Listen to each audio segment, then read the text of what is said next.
J'ai regardé cette série, elle m'a fait rigoler. Je l'ai regardée, elle m'a fait penser. Je l'ai regardée, elle m'a fait pleurer. Je l'ai regardée, elle m'a fait frissonner. Bref, c'était génial. Mais c'est le générique, truc de dingue. Bref, saison 2. Ça fait 10 ans que la saison 1 est sortie. Et là, d'où ça sort, on sait pas. Personne ne savait, personne s'y attendait. Bim, bref, saison 2. Donc là, plusieurs choses qui se passent. C'est pourquoi ? Ah, c'est dangereux parce que les suites comme ça, pas attendues, d'une saison 1, du coup, qui était vraiment bien, qui a beaucoup apprécié, dangereux parce que si elle est mauvaise ta saison 2, bah ça gâche un peu tout. Plein de questions, plein de trucs, et en même temps, personnellement, j'avais confiance parce que Kian Kojandi et donc Navo, son associé si vous voulez, et je les suis un peu dans leur projet, que ce soit un bon moment, que ce soit des choses comme ça, même le spectacle Pulsion de Kian Kojandi que j'avais adoré, et en fait j'aime beaucoup. J'aime énormément même leur travail. Leur travail, en règle générale, ont un écho en moi vraiment fort que j'aime vraiment beaucoup. Ils me font extrêmement rire, il me faut penser. Et leur façon d'être, leur façon de faire rire, leur façon de faire les choses, j'aime beaucoup. Alors personnellement, j'étais assez confiant. Mais c'est vrai qu'on aurait pu se demander pourquoi faire cette saison 2. Et on s'en fiche, c'était génial. C'était juste génial. J'ai pas envie d'en parler plus en mode sérieux, tout ça. On va arrêter de parler sérieusement. Je vais parler sérieusement. Waouh, ça commence très mal. Donc cette saison 2, voilà, bon, je vais quand même, au cas où pour ceux qui n'auraient pas l'info, la saison 2 de Bref, déjà la saison 1 de Bref, c'était on suivait quelqu'un, donc un homme dans la trentaine, qui, c'était sa vie en fait, qui était en dépression, qui se battait contre lui-même, machin, et du coup il y avait tout ce moment-là, j'ai rencontré une fille, je l'ai draguée, bim, bref, et ça durait 2 minutes l'épisode, même pas. C'était génial déjà de 1. Et cette saison 2, donc, c'est le même personnage 10 ans plus tard. Donc maintenant, il a 40 ans. Et c'est en 6 épisodes. Et les épisodes durent 30 minutes. Donc ça, déjà, c'était une première question. C'est, bref, ça dure 2 minutes, 2-3 minutes, 1, 2, 3 minutes. Comment ce format-là peut être adapté en format de 30 minutes? Est-ce que ça marche? Oui, ça marche. Ça marche trop bien, en fait. Ça marche trop bien. Parce que c'est comme s'il y avait plein d'épisodes d'affilée, donc ça marche même peut-être mieux. Je pense que la saison 1, tu l'as fait en 30 minutes. Bah, c'est génial. Donc déjà, jusque-là, le format bref, ça marche. Du coup, on suit la vie de ce mec. Mais en fait, on suit pas la vie de ce mec. On connaît même pas son nom. D'ailleurs, je crois qu'on le dit jamais. On le dit jamais, son nom. On dit jamais son nom parce que c'est jeu. Ça a un impact sur les personnages, etc. aussi, ce côté-là. Mais si on parle d'un point de vue spectateur, d'un point de vue hors de la fiction, je, c'est moi, je, c'est toi, je, c'est nous, je, c'est juste le personnage principal qui est la vie de quelqu'un, qui est la vie en général, et ça, c'est fort déjà, de 1.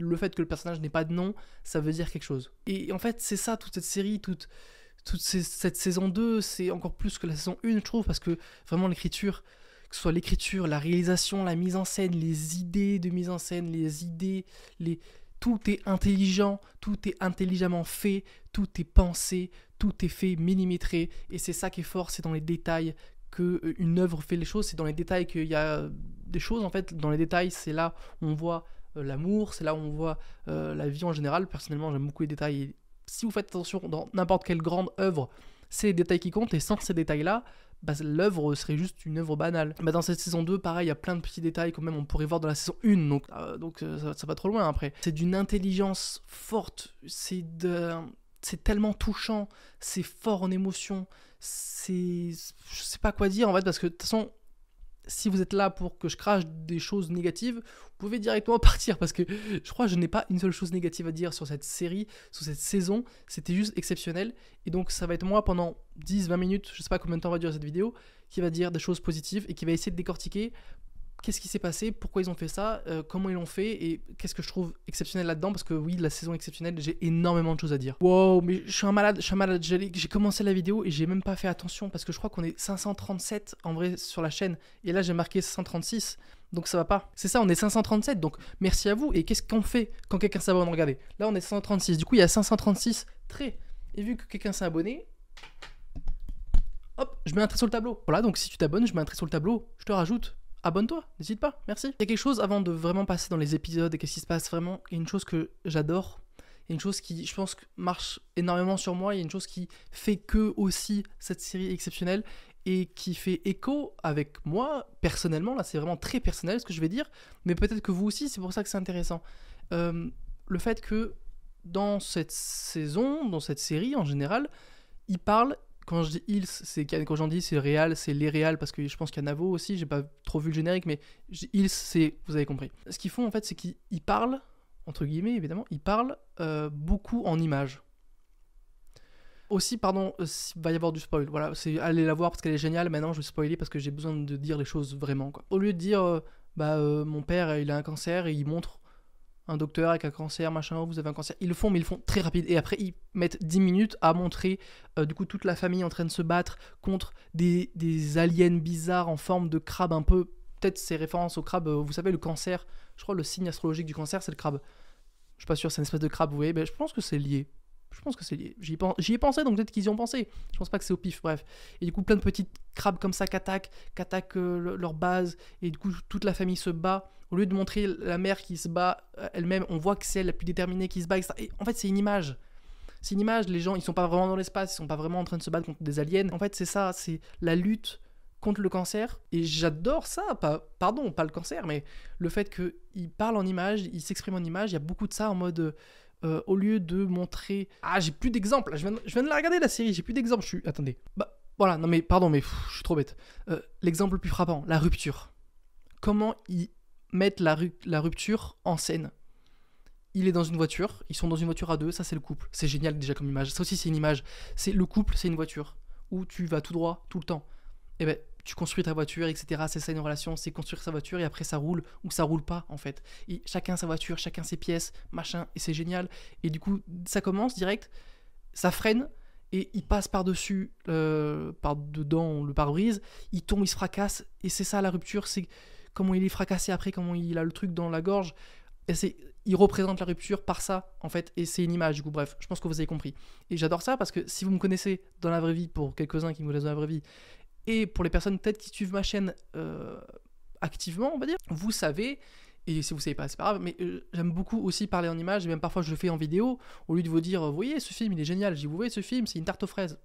Bon, c'est pas du tout la même qualité d'image, peut-être, mais vous voyez ce que je veux dire. Tout ça pour dire que ça me touche énormément déjà la manière dont ils le font. Peut-être que certains sont en mode, mais pourquoi ils font ça, je capte pas le délire. Moi, je capte. Voilà, c'est ça que je voulais dire, c'est je capte le délire et du coup ça me touche encore plus le fait qu'ils le font et ils le font bien parce que les images encore une fois sont bien trouvées. Je veux dire, oui, la voiture, je suis d'accord, avec 2 places, ok, aucun souci. Et après, tout, en fait ça marche avec, c'est génial. Ou même le plongeon pour dire que son daron, ouais je vais très vite là parce que c'est dans beaucoup d'épisodes, mais le fait que le plongeon avec son daron et après lui du coup il plonge alors que quand il était petit il n'arrivait pas et puis après à la toute fin il plonge tout en haut. Ça veut dire quelque chose. En fait, ça le dit pas. Ça dit pas, je me suis amélioré en tant que personne, maintenant j'arrive à plonger, enfin maintenant j'arrive à faire des choses que quand j'étais petit, voilà mes blessures de quand j'étais petit, mes traumas, ça s'est refermé, j'ai été guéri, tout ça. Non, ça le dit pas parce que ça n'a pas besoin de le dire. Ça le montre. Ça le fait comprendre autrement. Comme ça, tu comprends mieux. Et je comprends ça énormément parce que aussi j'ai du mal un peu, personnellement, c'est parce que j'ai du mal à dire ce que je ressens et ce que je pense. J'ai une chaîne de critique où je dis mes avis sur les films et les séries, bref. Je fais des images personnellement pour que les gens comprennent mieux.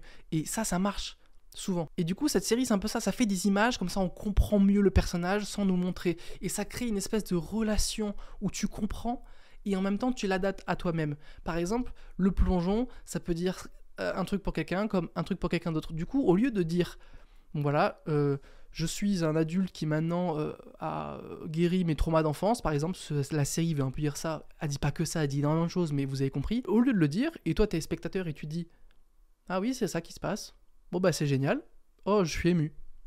Oui, c'est possible. Au lieu de faire ça, elle te fait quoi? Elle te montre une image qui veut dire ça, dans l'idée. Et moi je vois ça et je fais, oh, ça veut dire ça, et ça représente ça. Et à côté, t'as Gertrude qui a rien à voir avec moi et qui regarde la série qui fait... ah ouais, ça veut dire ça. Et pour moi, ça veut dire ça. Et en fait, on a chacun notre propre avis, notre propre vision de l'image qui nous montre. Et du coup, notre propre vision de ce qui se passe dans cette série, de ce que ça veut dire, de ce que ça représente, même si en soi, eux, ce qu'ils ont fait, ça veut dire ça. Vous voyez ce que je veux dire? En tout cas, c'est comme ça que je le vois. Et je trouve que c'est intelligemment fait. Parce que du coup, ils nous mettent sur le plateau et ils nous disent, regardez, ça, c'est du poulet. C'est du poulet, je veux dire, là, ils nous montrent du poulet. Et moi je me dis, ouah, ce poulet il est bien machin, et bon, là non, je pars dans le... Je voulais faire une image et pour le coup j'arrive plus là. Là, celle-là, j'allais partir dans un bourbier, alors je vais arrêter de suite. On va commencer à parler plus précisément de la série, exactement dans les détails. Donc je vais faire épisode par épisode. En gros, là, c'était un gros récap d'un peu tout ce que je pensais vraiment de la série. J'ai pas trop spoilé, donc si vous êtes encore là et que vous l'avez pas vu, allez franchement foncer. Vous avez le premier épisode gratuit sur YouTube. Ça, c'est génial aussi. Donc regardez ce premier épisode sur YouTube, il est gratuit. Et après, bon, peut-être... allez voir le reste, oui, foncez, allez voir le reste. C'est trop fort en fait cette série parce que ça parle de rupture, ça parle de solitude, ça parle de doute, ça parle de se remettre en question, c'est une séance chez le psy. Cette série, c'est une séance chez le psy, gratuite. Où si t'arrives à voir ce qui se passe, tu peux te remettre en question toi dans ta vie en fait. Et le personnage principal, donc on va dire, il a 40 ans. J'en ai 21, bientôt 22 là. Je suis vieux, mais ce que je veux dire, c'est que j'ai été touché, ça m'a fait écho, je sais plus comment on dit, ça m'a pas transcendé, enfin si, ça m'a un peu transcendé, mais je veux dire, ça fait écho en moi, j'ai plus le mot. Bref, oui, ça a fait écho en moi, en fait, cette série, alors que j'ai, littéralement, le personnage a 20 ans de plus que moi, et j'ai compris, et j'ai été touché, et je suis un peu comme ça. Il y a des moments où, enfin vous aussi vous êtes dit ça je pense, et là je suis, mais c'est moi ça le mec là qui est en train de faire des dingueries, ouh là là, je me remets en question, et ça marche, sur moi en tout cas, peut-être pas sur vous, mais et du coup ça a marché encore plus la série, je pense sur moi. Et là vous voyez, je suis en train de me dire, comme dans la série, vous voyez où il marque son message pour s'excuser à Anna, là, la meuf, il dit alors je suis désolé, eh ben je viens de penser à ça, et si on regarde les 30 dernières secondes de ma vidéo, le nombre de fois où j'ai dit moi, waouh, ça doit être fort. Remise en question, vous voyez ce que je veux dire ? Cette série a fait ça un peu. Elle te montre quelqu'un qui est n'importe qui, et qui peut être n'importe qui. Et c'est ça qui est fort aussi. C'est que, c'est peut être moi, le mec là. Peut-être c'est moi, vous savez pas, peut-être que j'ai fait littéralement la même chose que lui. Bon, j'ai 20 ans du coup. Non, parce qu'il a 20 ans de plus. Mais du coup, ça peut être n'importe qui. Chaque personne va regarder cette série, que ce soit homme ou femme d'ailleurs, parce qu'on peut aussi se retrouver si on est une femme, mais je pense que ça marche un peu plus avec les hommes, parce qu'il y a un peu plus de critiques sur l'ego masculin, sur le père, sur les choix d'hommes aussi, d'amis hommes, d'amis femmes aussi, avoir des amis femmes, etc. Et donc je pense que c'est assez genré quand même, mais je pense aussi que si on est une femme, on peut clairement se sentir concerné, et pareil, avoir l'écho, j'ai plus ce mot, ça m'énerve, mais l'écho avec la série aussi, je pense, même si encore une fois, c'est quand même vachement pour l'homme en fait. Pour l'homme, mais pas dans le sens, c'est pas pour la femme on s'en fiche, non, au contraire, c'est pour l'homme dans le sens, réveille-toi mec. Pardon, mais mes cheveux, c'est quoi ? En mode réveille-toi mec, c'est aussi pour ça que Ben, c'est un pote mec. Ben, c'est pas un pote meuf, ça existe, je dis pas que ça existe pas, mais c'est souvent les mecs qui sont un peu comme ça. Et d'ailleurs, ça m'a assez surpris que Ben, du coup, le personnage de Ben soit aussi important. Ça m'a assez surpris et j'étais assez content quand même de voir ce mec qui... pardon, mais c'est quoi cette coupe de cheveux ? Et en plus, en fait, à la fin, on se rend compte que Ben, c'est lui aussi. Et ils sont les mêmes. C'est pour ça aussi qu'ils sont un peu potes. Il se dit, attends, mais Ben, c'est un mec comme ça. Je sais plus ce que c'est le mot, parce qu'il y a un mot un peu bizarre en mode, mais Ben, c'est un mec comme ça. Mais attends, moi aussi, je suis un mec comme ça. Et du coup, Ben et lui, dans l'idée, c'était les mêmes personnes, sauf que lui, il s'est remis en question. Et à la fin, il y a ce parallèle directement où on voit un plan avec lui, toute sa famille, tous ses amis, sa meuf, etc. Et de l'autre côté, t'as Ben qui s'est pas remis en question, qui est juste seul dans son appart, en bordel, malheureux de malade. Et donc, on voit les deux côtés quand même. Enfin, il y a vraiment c'est pas non plus tout blanc ou tout noir, je trouve. Et ça, c'est cool. Aussi, ce qui refond dans cette série, et j'adore ça aussi, j'adore la mise en scène de certaines choses où il le montre. Enfin, c'est débile, mais il casse le 4e mur déjà avec la voix off, où il nous parle à nous directement, mais il nous parle pas à nous directement, c'est la voix dans sa tête. On va en parler d'ailleurs de cette voix dans sa tête parce que c'est évidemment super important.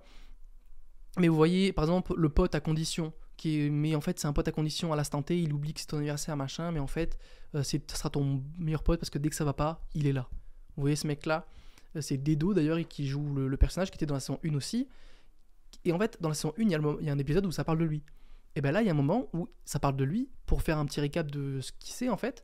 C'est génial parce que ça reprend littéralement les mêmes choses que dans Bref. Du coup, il y a un truc à l'écran qui fait, alors ça, avec un petit Astérix, bim, bim, bim, bim. Il y a une mise en scène un peu de trucs, un peu bref à l'ancienne, mais c'est génial. Il y a souvent ça aussi, des effets spéciaux un peu moches, ou même pas moches d'ailleurs, ils sont pas mal les effets spéciaux, en vrai, qui rajoutent à la mise en scène quelque chose de plus, encore une fois, imagé, où tu comprends, où ça montre tout simplement les choses et tu comprends mieux. Et je sais pas quoi dire en fait, à part ça, c'est génial. Et là, petit astérix, c'est génial parce que blablabla. Voilà, ça serait plus pratique aussi pour mes vidéos, mais ça prendrait un peu plus de temps à monter. Ou aussi avec un truc classique de Bref qu'ils ont repris là, c'est des personnages, vous voyez les personnages, mais qui sont pas des vrais personnages. Vous voyez par exemple dans la saison 1, il y a Jamais, il y a la solitude, etc. Il y a Sa liberté, etc. qui perd et qui revient, des petits personnages comme ça. Et ils sont un peu de retour par-ci par-là dans la saison. Et ça aussi, je trouve que c'est trop bien. C'est pareil, c'est au lieu de dire que la mamie elle est toute seule, il faut un épisode avec la mamie, avec un personnage qui représente la solitude, et tu la vas parler à cette personne qui n'est pas une vraie personne, et du coup tu comprends qu'elle est toute seule. Enfin, c'est trop intelligent en fait ça. Je sais pas qui c'est qui a eu l'idée les gars, mais c'est comme ça. Aussi, ça parle de faire un choix, ça parle de faire des choix, de pas savoir quoi faire comme choix, de faire des choix en fait, tout simplement, de choisir. Parce que il y a un peu un épisode qui parle plus de ça, où il dit ouais j'ai jamais su faire de choix, etc. Et c'est pour ça que j'ai fait ça, mais ça je l'ai pas choisi. Et à la fin il se rend compte que ça je l'ai choisi, ça c'est cool, et ça aussi c'est cool, j'ai choisi. Et à la toute fin il fait le choix du coup de racheter la boutique de jouets, et c'est ça en fait, il a fait enfin un choix. C'est génial ça aussi. Je vais juste dire c'est génial, dire des choses c'est génial, dire des choses c'est génial. Ça va être ça toute la vidéo. Parce que c'est génial. Et bah, évidemment que ça m'a touché ça aussi, de devoir faire des choix, parce que évidemment, encore une fois, personnellement, c'est compliqué de faire des choix. C'est une séance de psy en fait, vraiment, mais attendez, mais je suis en train de... Je vais chez le psy et je débriefe avec vous. Et puis après, bah, peut-être que j'irai mieux. C'est vraiment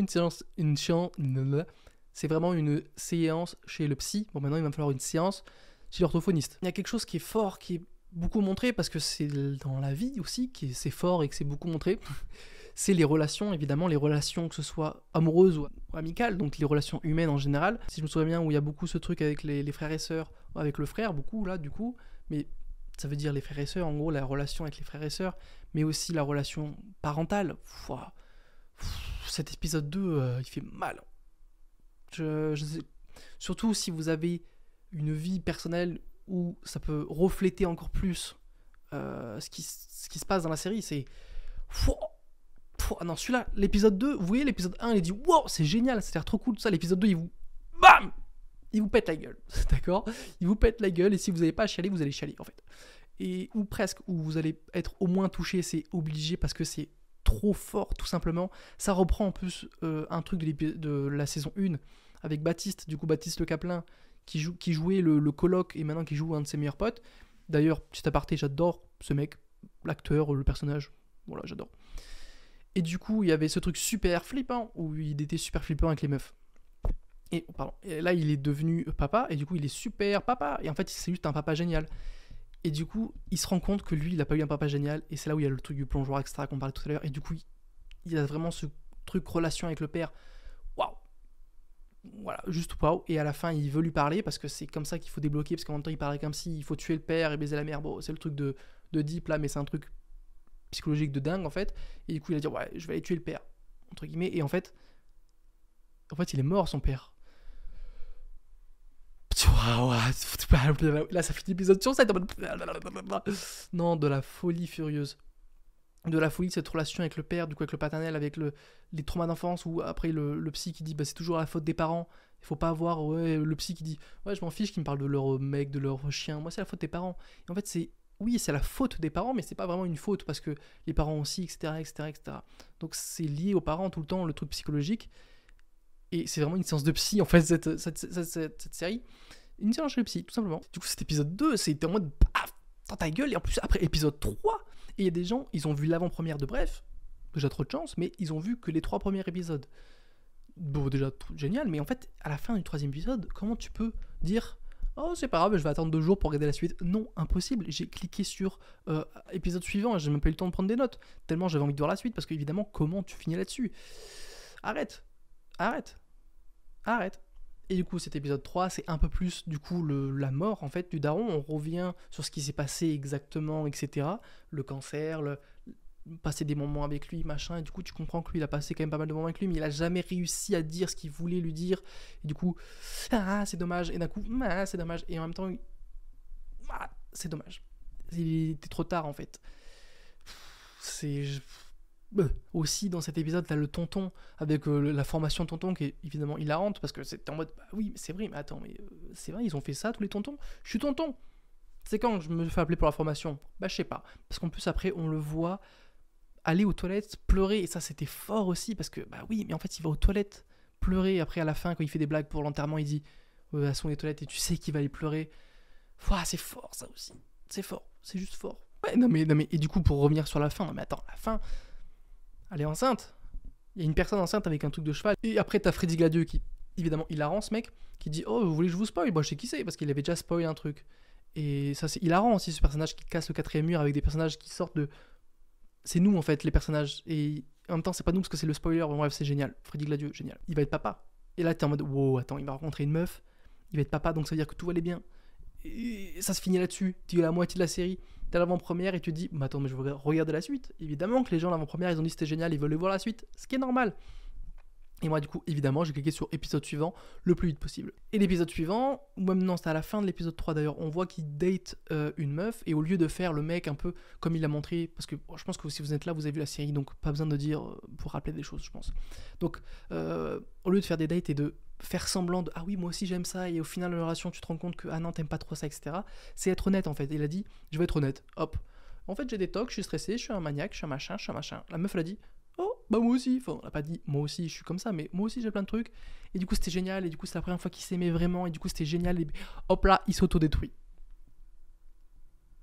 parce que évidemment sinon c'est pas drôle, autodestruction, du coup il a commencé à lui mentir, hop paf il est en mode mais c'est moi le mec parce que je m'autodétruis aussi dingue et après au final tu lui dis mais attends mais du coup c'était pas elle la meuf qui va être enceinte, mais attends mais du coup ça fait de qui? Et après tu dis j'avais déjà des petites suspicions mais j'étais pas sûr. Il part en dépression évidemment pour changer j'ai envie de dire, mais aussi à ce moment où il, alors, je sais pas si c'est dans cet épisode mais j'ai trouvé ça trop cool le fait que quand il sort du lit le lit soit immense et super haut. Encore une fois c'est une image pour dire la dépression parce que t'arrives pas à sortir du lit. Ça aussi c'est génial, voilà.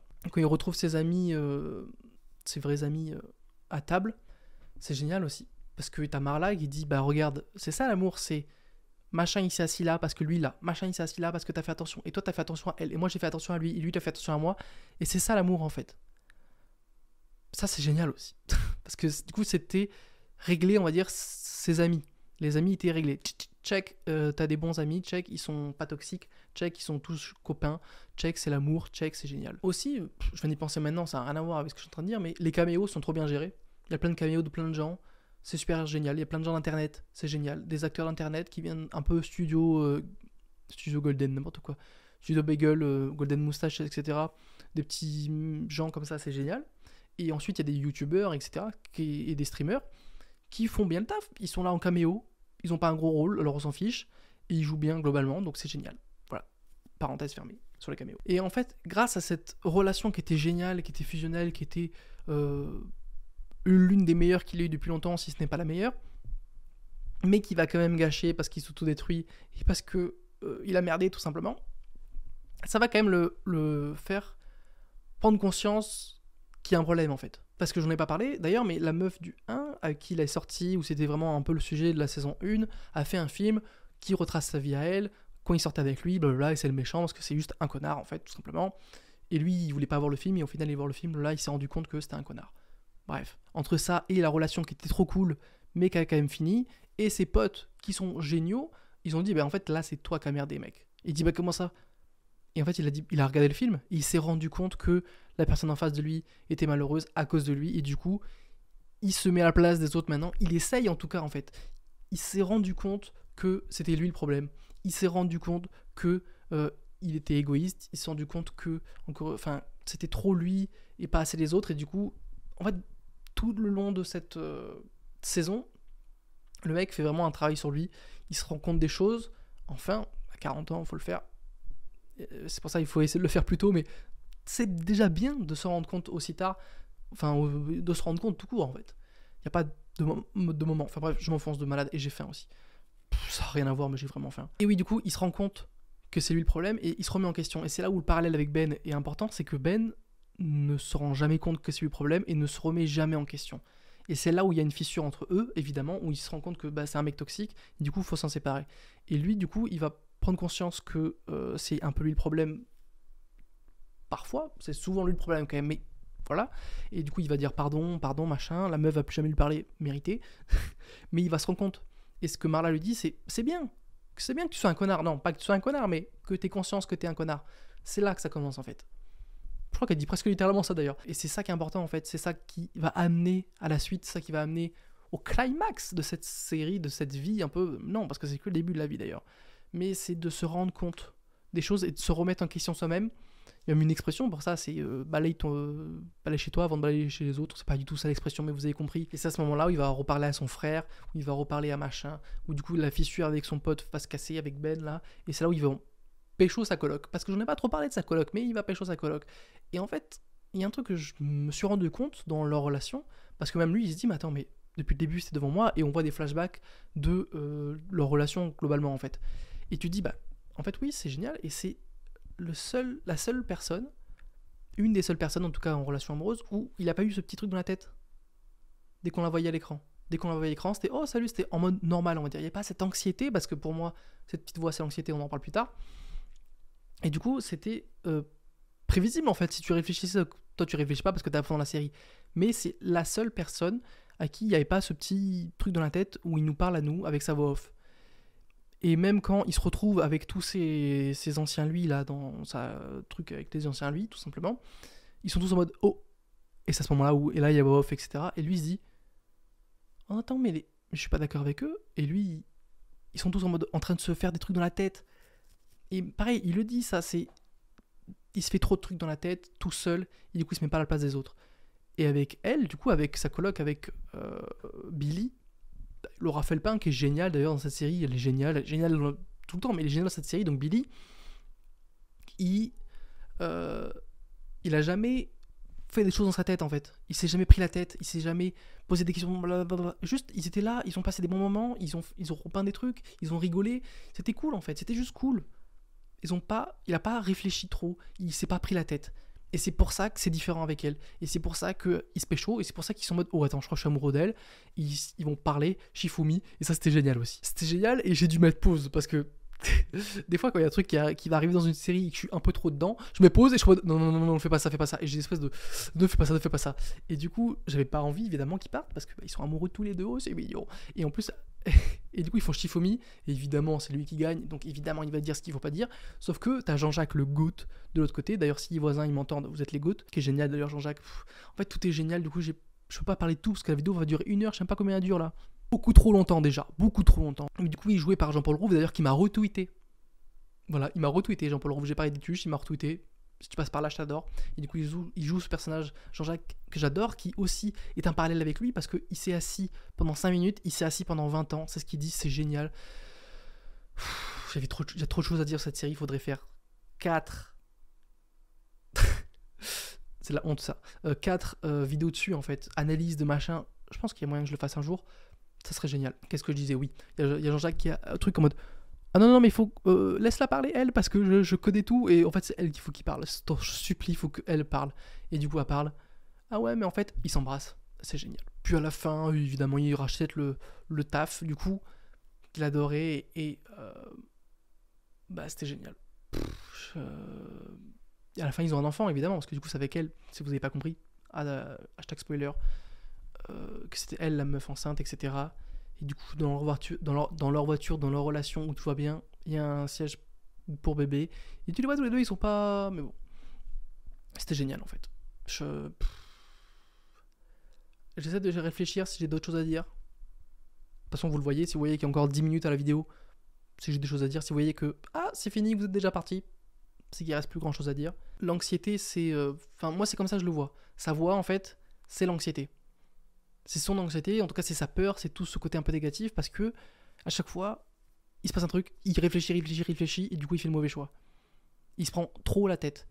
Et comme je l'ai dit, avec Billy, c'est la seule personne qui se prend pas la tête, et ça se passe bien. Vous voyez ce que je veux dire? Et à la fin même, il a plus de TOC, parce que le TOC c'est lié à l'anxiété, lié au stress, etc. Et moi c'est comme ça que je le vois, encore une fois, parce que ça me parle, cette anxiété, parce que ça me parle ce truc-là, l'éthique, etc. peut-être que vous le voyez autrement. Et c'est ça aussi qui est cool, c'est qu'ils ne disent pas vraiment ce que c'est, mais ils montrent d'une manière où tu peux comprendre plusieurs choses. Ça montre, encore une fois, l'intelligence d'écriture, l'intelligence de réalisation, l'intelligence de la série en général, la qualité, enfin c'est juste exceptionnel, c'était génial, tout simplement. Bref, c'était génial. À plus en plus.